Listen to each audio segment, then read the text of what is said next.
This is the Philosophical Rebellion Substack.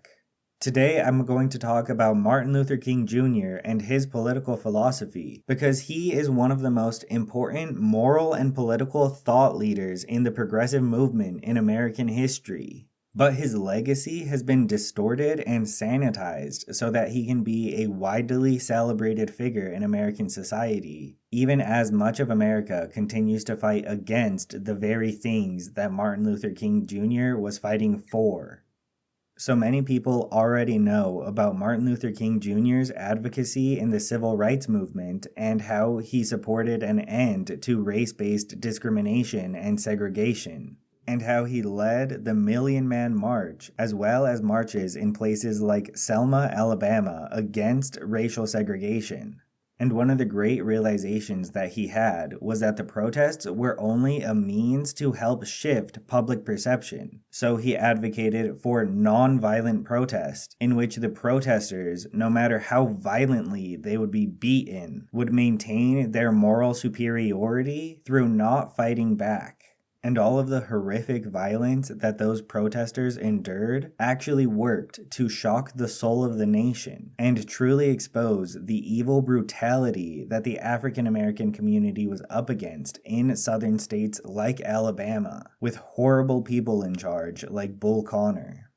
So through Martin Luther King Jr.'s commitment to nonviolence, he was able to shape the cultural consciousness of the United States. And that was because he realized his true enemy was not Bull Connor, but the millions of disaffected Americans who stood by and did nothing when people like Bull Connor would commit truly heinous acts of violence against black people based on the color of their skin. And just by exposing the rest of America to the reality of the situation, that was enough to shock the moral conscience of our nation in order to change.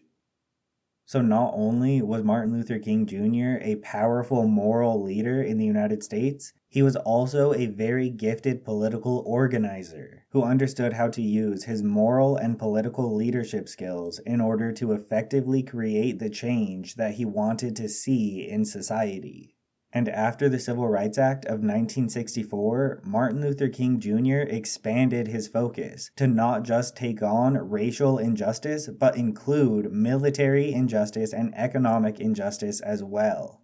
And he wanted to unite the civil rights movement with the labor movement and the anti-war movement in America. Because another thing that Martin Luther King realized was that the capitalist system we live in succeeds through the exploitation of poor people of all races, not just within America, but also abroad.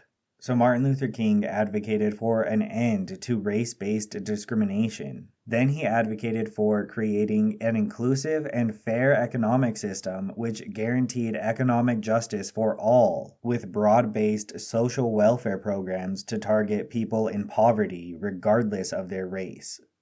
So essentially the opposite of modern-day anti-racism. Instead, Martin Luther King wanted all people of all races to unify over fighting against excessive militarism and for the labor movement, which represented economic justice for all. So I'm going to read some direct quotes from Martin Luther King Jr. In 1962, he said, "As I have said many times and believe with all of my heart, the coalition that can have the greatest impact in the struggle for human dignity here in America is that of the Negro and the forces of labor, because their fortunes are so closely intertwined." Martin Luther King Jr. also said, "Our needs are identical with labor's needs. Decent wages, fair working conditions, livable housing, old age security, health and welfare measures, conditions in which families can grow, have education for their children, and respect in the community. That is why Negroes support labor's demands and fight laws which curb labor." He also said, "I look confidently to the day when all who work for a living will be one with no thought to their separateness as Negroes, Jews, Italians, or any other distinctions. This will be the day when we bring into full realization the American dream, a dream yet unfulfilled, a dream of equality of opportunity, of privilege and property widely distributed, A dream of a land where men will not take the necessities from the many to give luxuries to the few. A dream of a land where men will not argue that the color of a man's skin determines the content of his character. A dream of a nation where all of our gifts and resources are held not for ourselves alone, but as instruments of service for the rest of humanity. And also, while discussing the long struggle for economic justice within the United States, Martin Luther King Jr. said, "The labor movement was the principal force that transformed misery and despair into hope and progress. Out of its bold struggles, economic and social reform gave birth to unemployment insurance, old age pensions, government relief for the destitute, and above all, new wage levels that meant not mere survival, but a tolerable life." The captains of industry did not lead this transformation. They resisted it until they were overcome.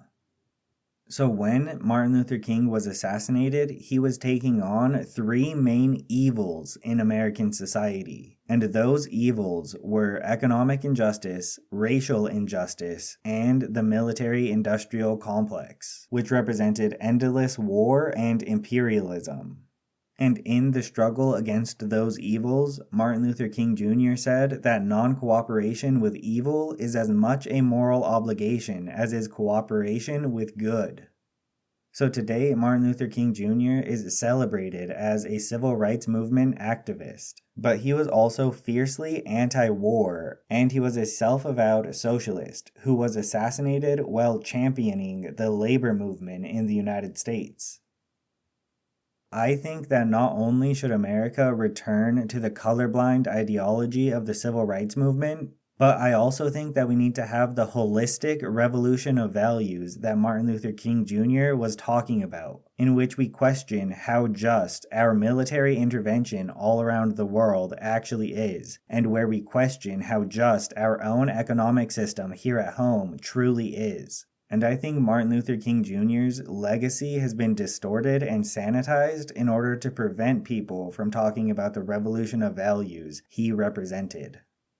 So I believe Martin Luther King Jr. is one of the most important political and ethical philosophers in all of human history. And I truly hope to see the revolution of values he advocated for in American society today. Because although it may seem like he was fighting in the distant past, every single one of the evils that he was fighting against still exists today. And modern America still has a lot to learn from what he taught.